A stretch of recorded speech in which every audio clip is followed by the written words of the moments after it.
এই লিসনে আমি আপনাদেরকে দেখাবো কিভাবে স্মার্ট অবজেক্ট ব্যবহার করে লোগো প্রেজেন্টেশন করা যায়। অর্থাৎ কালার লোগোটাকেই মোনো রিভার্স আদার্স ভার্সনে আমরা কিভাবে খুব সহজে প্রেজেন্টেশন করতে পারি।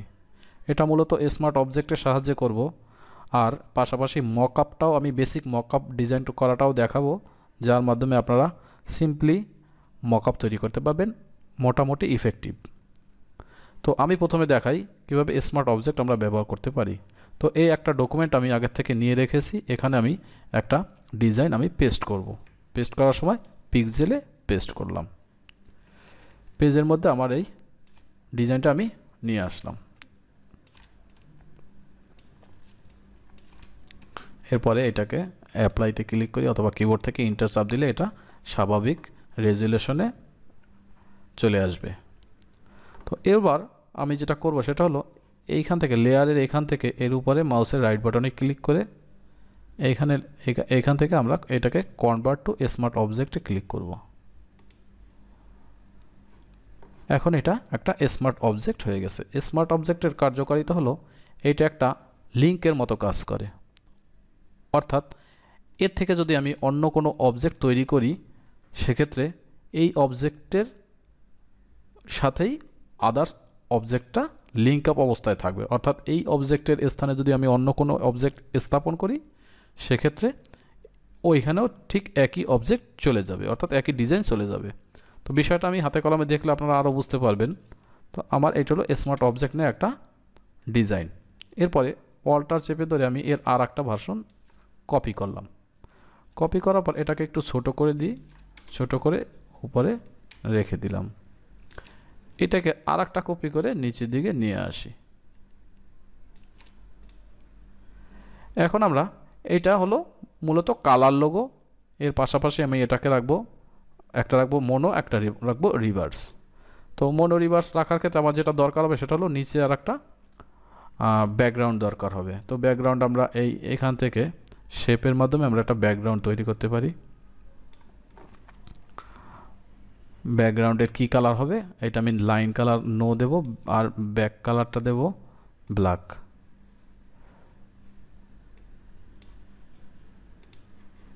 আমি একটা ব্যাকগ্রাউন্ড তৈরি করলাম।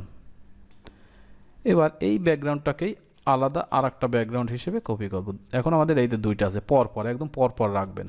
রাখার পরে দুইটাই একবারে সিলেক্ট করে এইটাকে উপরের দিকে একদম সমান সমান করে দিলাম, দিয়ে অ্যাপ্লাইতে ক্লিক করলাম। এতে যেটা হলো সেটা হলো দুইটাই একই মাপের হয়ে গেছে। এখন আমি এই হলো আমার সম্পূর্ণ লেয়ারের জিনিসগুলো, অর্থাৎ পেজে আমার ব্যাকগ্রাউন্ড বাদেও যে অবজেক্টগুলো আছে প্রত্যেকটা এখানে লেখা আছে, দেয়া আছে। তো আমরা মানে লাস্টে যে রেক্ট্যাঙ্গেল দুটো নিয়েছি, এই দুইটাকে নিচের দিকে নিয়ে আসতে হবে। আর এটাকে ধরে আমি এইভাবে টান দিয়ে নিচের দিকে নিয়ে আসতে পারি, তাহলে লোগোটা উপরে চলে আসবে। এই লেয়ার অনুযায়ী অর্ডারটা নির্বাচন করা হয়, মানে কার পরে কে থাকবে, তারপরে কে থাকবে, এটা হলো এই লেয়ারে যেই ধারাবাহিকতায় থাকবে তার এইখানে ক্রম অনুযায়ী এটা লেয়ারটা থাকবে। অর্থাৎ ডিজাইনগুলো আপনার বা অবজেক্টগুলো এই লেয়ার অনুযায়ী অর্ডার করা থাকবে, কার পরে কে থাকবে এখান থেকে নির্ধারণ করা হয়। যাই হোক, আমরা এই যে তৈরি করলাম। এখন যেহেতু দুইটা কালো আছে, আমি একটাকে কালার চেঞ্জ করে দেব। তো এখানে ডাবল ক্লিক করলে আপনি কালার চেঞ্জ করতে পারবেন। আমি একটাকে হালকা গ্রে করে দিই, দিয়ে ওকে দিলাম।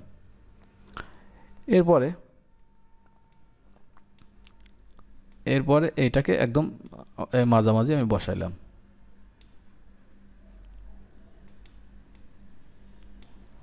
বসানোর পরে এই লোগোটাকে আমি করব হোয়াইট, এটাকে করব ব্ল্যাক। তো হোয়াইট ব্ল্যাক কিভাবে করব, আমরা সিম্পলি এইটা হলো একটা লেয়ার, এই একটা লেয়ার, এই একটা লেয়ার, এই একটা লেয়ার।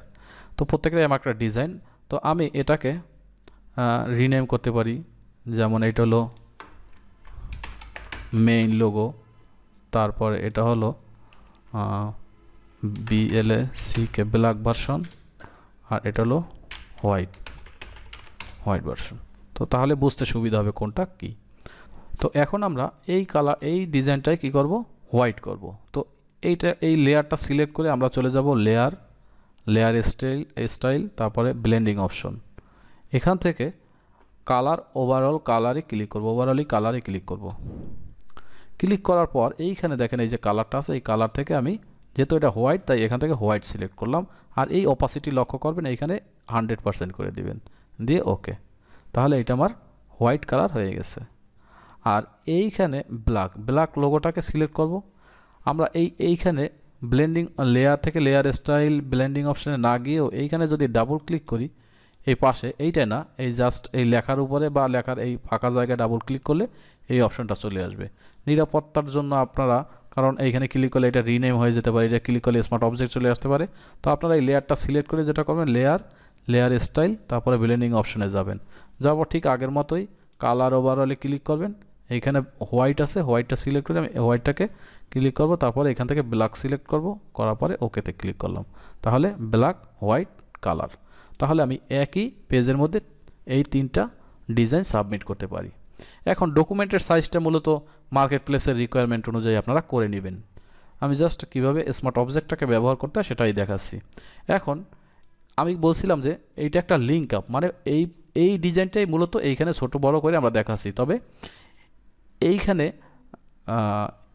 এখানে যে ডিজাইনটা আমার আছে সেই ডিজাইনটার সাথে এগুলোর লিঙ্ক আপ থাকার কারণে এইটাকে যদি আমি কোনোভাবে এডিট করি তাহলে সেই এডিটগুলো এইখানেও চলে যাবে। অর্থাৎ এই ছবির জায়গায় যদি আমি অন্য কোনো ছবি নিয়ে রাখি, এই লোগোর জায়গায় যদি আমি অন্য কোনো লোগো ইউজ করি, সেক্ষেত্রে আমার এই লোগোগুলোও চেঞ্জ হয়ে যাবে।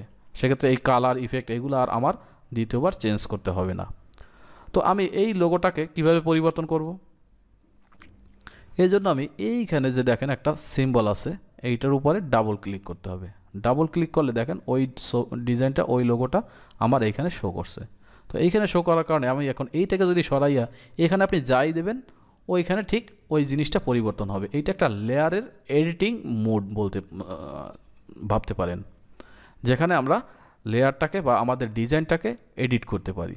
এখন আমি এখানে মনে করেন যদি অন্য কোনো ডিজাইন দিই, সাপোজ আমি একটা ডিজাইন কপি করে নিয়ে আসছি, এখন আমি এই ডিজাইনটা এখানে পেস্ট করে দেবো। তো কীভাবে পেস্ট করব? আগে এই হাইড করে দেবেন, হাইড করে দিয়ে এখানে ডিজাইনটা আপনার পেস্ট করে দেবেন।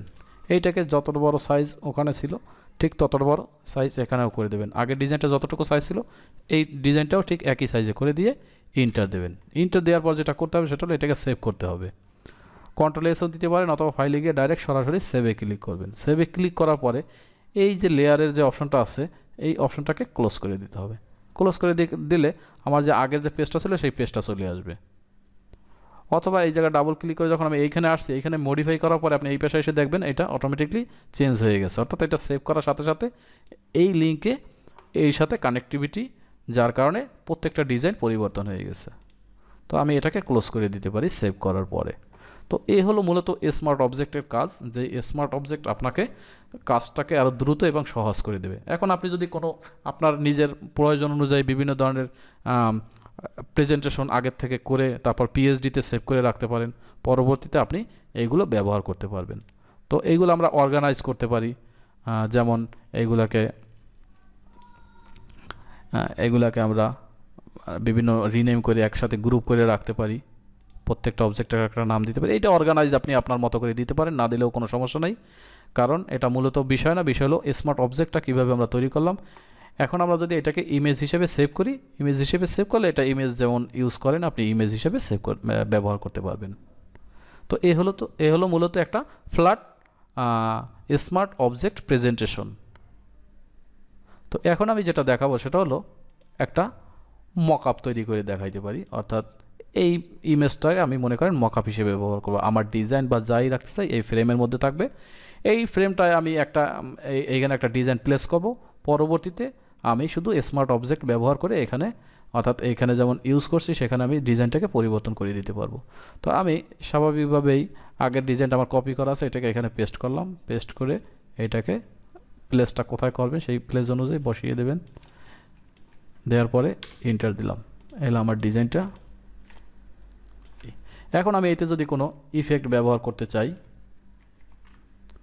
সেক্ষেত্রে আমি এইটাকে কিন্তু ইফেক্ট ব্যবহার করার পূর্বে যেটা করতে হবে, এইটাকে কনভার্ট টু স্মার্ট অবজেক্টে ক্লিক করতে হবে। কনভার্ট টু স্মার্ট অবজেক্ট এটা ক্লিক করলাম।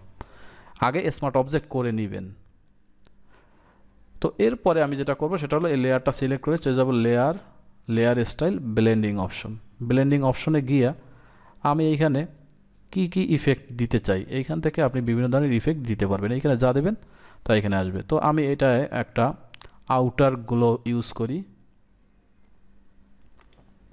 এই যে পাশে একটা আউটার গ্লো আছে, আউটার গ্লোটাকে মডিফাই করে দিতে পারেন।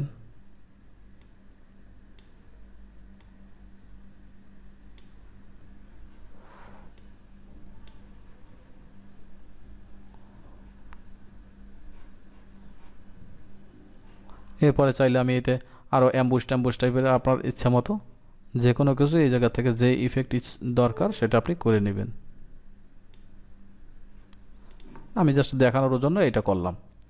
এখন এটা আমার মকআপ হিসেবে আপনি এটা পিএইচডিতে সেভ করে রাখবেন। পরবর্তীতে এই একই জায়গায় একই প্লেসে যদি আপনি অন্য কোনো ডিজাইন বসাইতে চান সেক্ষেত্রে শুধুমাত্র এই স্মার্ট অবজেক্ট এইখানে ডাবল ক্লিক করতে হবে। ডাবল ক্লিক করলে এই ধরনের একটা এডিটিং অপশন আসবে।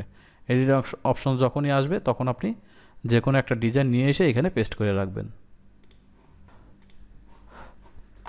তো আমি একটা ডিজাইন নিয়ে আসি এইখানে, এই ডিজাইনের পরিবর্তে অন্য একটা ডিজাইন বসাবো, সেটা আমি নিয়ে আসি। এইখান থেকে কপি করলাম, কপি করে এখানে নিয়ে এসে পেস্ট করলাম, ইন্টার দিই। তা এখন দুইটা ইমেজ আছে, তা আগেরটা আমি হাইড করে রাখি। এরপর এটাকে সেভ করি, কন্ট্রোল এস দিয়ে সেভ করলাম, করার পর এটাকে ক্লোজ করে দিই। ক্লোজ করে দিলে দেখেন আমি ওই একই ফরম্যাট একই ডিজাইনে আমার এই ডিজাইনটা বসে গেল।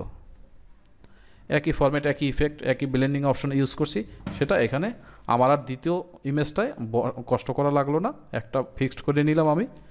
এইতে আপনি যত রিয়েলিস্টিক ইফেক্ট ব্যবহার করে পারেন সেটা আপনার প্রত্যেকটা ডিজাইনই বারবার ব্যবহার করতে পারবেন এটাকে সেভ করে রাখলে।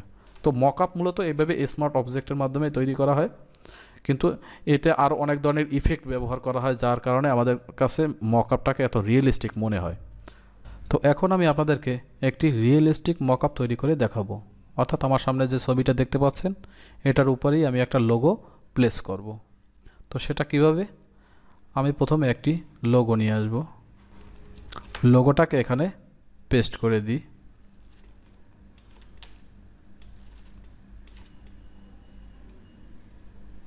তারপরে প্লেসটা ঠিক করে আমি বসাবো, এরপরে অ্যাপ্লাইতে ক্লিক করব।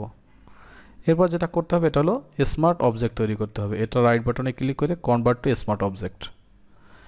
এরপরে চলে যাব এডিট, ট্রান্সফর্ম, তারপরে র্যাপ। এখান থেকে উপরে এই যে র্যাপের এইখান থেকে কাস্টমের এইখানে ক্লিক করবেন, ক্লিক করলে এই ধরনের একটা লিস্ট আসবে। লিস্ট আসলে এখান থেকে আর্ক সিলেক্ট করতে হবে। আর্ক সিলেক্ট করার পর এটাকে আমরা একটু রাউন্ডেড করে দেবো, যেহেতু বোতলটা হালকা রাউন্ডেড আছে। তো কতটা রাউন্ডেড এই কালোটা লক্ষ্য করবেন, এইটা লক্ষ্য বরাবর হালকা অল্প করে এভাবে রাউন্ড করে দিতে হবে। এরপরে অ্যাপ্লাইতে ক্লিক করলাম। তো এটা আমি বোতলে বসাইছি। এরপর আমাদের যেটা করতে হবে এই যে বোতলের উপরে যে একটা লাইট শ্যাডো আছে এইটাকে আমার এই লোগোতে অ্যাপ্লাই করতে হবে, তা নাহলে এটাকে রিয়েলিস্টিক মনে হবে না। তো এই জন্য আমরা যেটা করবো সেটা হলো এই ব্যাকগ্রাউন্ডের আমরা এইটা সিলেক্ট করলাম। এরপর এই বোতলটাকে আমাদের সিলেক্ট করতে হবে। সেটা কিভাবে, এই টুলটার মাধ্যমে, অর্থাৎ কুইক সিলেকশন টুলের মাধ্যমে আমরা এটা সিলেক্ট করব। কুইক সিলেকশনের মাধ্যমে বোতলের যেই অংশটুকু আমার দরকার আমি সেইটুকু সিলেক্ট করে নিই। এবার এটাকে কপি পেস্ট। তো এই যে নতুন আরেকটা লেয়ার চলে আসছে। এবার লোগোটাকে এই লেয়ারের নিচে নিয়ে আসব। তাহলে উপরে আমাদের এই লেয়ারটা আছে, এই লেয়ারটার উপরে আমি একটা ইফেক্ট অ্যাপ্লাই করব। সেটা হলো এই নর্মালের এইখান থেকে আপনি এইখান থেকে স্ক্রিন এই অপশনটাকে সিলেক্ট করবেন। স্ক্রিন সিলেক্ট করার পরে এইটার উপরে একটা ইফেক্ট অলরেডি চলে আসছে। এখন এই ইফেক্টটাকে আমি একটু লাইট ডিপ যদি করতে চাই সেক্ষেত্রে আমরা চলে যাব ইমেজ, অ্যাডজাস্টমেন্ট, তারপরে লেভেলস। এইখানে এসে এইটা আমরা লাইট ডিপ করে দিতে পারি। এই যে এটাকে কতটা আমি লাইট ডিপ করব সেটা এখান থেকে আপনি নির্ধারণ করতে পারেন। তো আমরা আমাদের প্রয়োজন অনুযায়ী এখান থেকে লাইট ডিপ করে নিতে পারি, দিয়ে ওকে দেব। তাহলে এইটা আমাদের একটা মকআপ হয়ে গেল।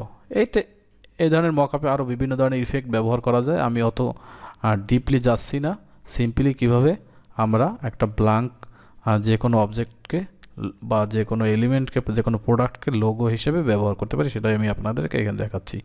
তো এখন আমি এখানে লোগোটা, আমার যেহেতু এটা স্মার্ট অবজেক্ট আছে, এটা আমি লিখে দিই লোগো হেয়ার।